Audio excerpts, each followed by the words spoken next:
मित्रांनो, तुम्हाला खरा भिकारी कोण आणि खरा श्रीमंत कोण ते मी आज तुम्हाला कन्सेप्ट तुमची क्लिअर करतो.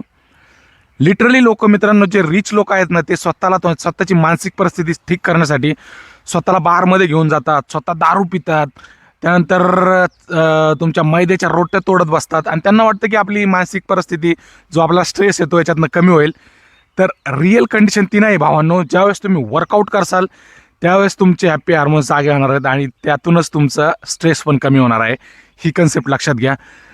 राकेश झुनझुनवालांनी शेवटला जाताना त्यांच्या डोक्यात एकच शब्द होता, ते म्हणजे त्यांनी भरपूर प्रॉपर्टी कमावली, पण लिटरली त्यांनी स्वतः हा शब्द वापरला की मी स्वतःवर खर्च करायला कमी पडलो. म्हणजे मी स्वतः एक्सरसाइज नाही केला, मी स्वतः फिटनेस नाही ठेवला.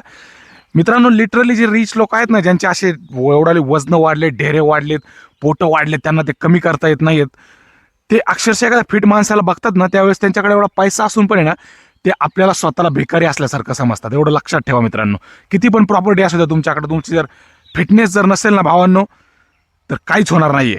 आणि जे पण लोक म्हणतात ना भाई पैसा पैसा पैसा, त्यांना हा व्हिडिओ शेअर करा मित्रांनो. आणि ज्यांच्याकडे आहे ना पैसा आणि ज्यांना व्याधी जडल्यात ना, ते ज्यावेळेस बघतात ना फिट माणसाकडे, त्यावेळेस त्यांना कळतं की खराच रिच कोण आहे आणि खरा भिकारी कोण आहे.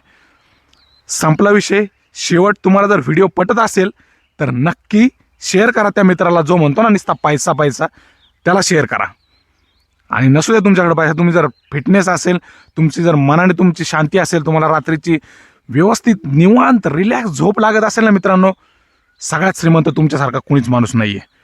आजच्या व्हिडिओत एवढंच. संपला विषय. Love you all. शेवट. धन्यवाद. आणि एकदा चॅनलला व्हिजिट करा आणि आपल्या भावाला नक्की फॉलो करून घ्या. धन्यवाद.